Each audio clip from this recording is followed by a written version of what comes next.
Bon, c'est parti pour cette deuxième vidéo sur la notion d'intervalle.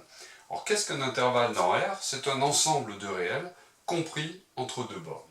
Alors, premier exemple, l'intervalle fermé AB, où A et B désignent des réels quelconques, c'est tout simplement l'ensemble des réels X qui sont compris au sens large entre A et B.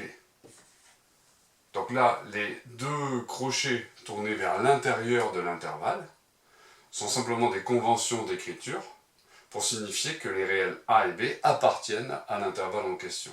On peut représenter ça sur une droite graduée. Vous aviez l'habitude de travailler ainsi au collège.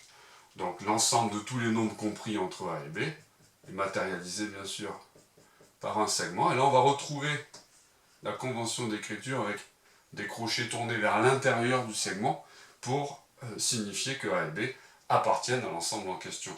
Alors j'ai mis de suite l'exemple d'un intervalle que l'on qualifie d'ouvert des deux côtés en A et B. C'est bien sûr une convention d'écriture pour signifier que dans ce cas-là, A et B n'appartiennent pas à l'intervalle en question. C'est la seule différence.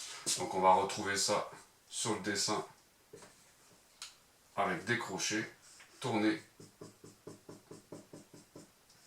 vers l'extérieur de l'intervalle. Autre possibilité, un intervalle fermé en A, ouvert en B, ou le cas symétrique que l'on traite de suite, ouvert en A et fermé en B. Donc là, sans surprise, le fait que ce soit fermé en A désigne des réels qui sont supérieurs ou égaux à A, mais par contre, ouvert en B, réel strictement inférieur à B. Et là, c'est le cas symétrique. On passera sur la représentation graphique sans aucune difficulté dans ces deux derniers cas. Pour la suite, on va être amené à introduire une nouvelle notation. C'est en fait le symbole infini, qui est un 8 couché, pour désigner, par exemple, l'ensemble des réels x qui sont supérieurs ou égaux à A. On peut tout de suite passer à la représentation graphique. Donc, sur notre droite graduée, c'est un ensemble borné à gauche par le réel A, avec ici une borne qui est fermée, tournée vers l'intérieur de l'ensemble, mais c'est un ensemble illimité à droite. Et donc pour désigner ça sur la notation intervalle, on va introduire le symbole infini et on va parler de l'intervalle A plus l'infini, avec un crochet toujours ouvert en l'infini qui n'est pas un nombre. On peut trouver de façon analogue des exemples d'intervalles à ce moment-là ouverts des deux côtés, en un réel et puis en plus infini bien sûr.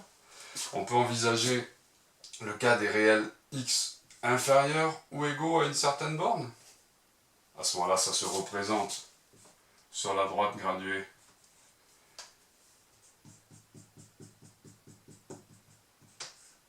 par une demi-droite ouverte ici à gauche, et sous forme d'intervalle, on écrira tout naturellement moins l'infini, avec un crochet ouvert, jusqu'à B.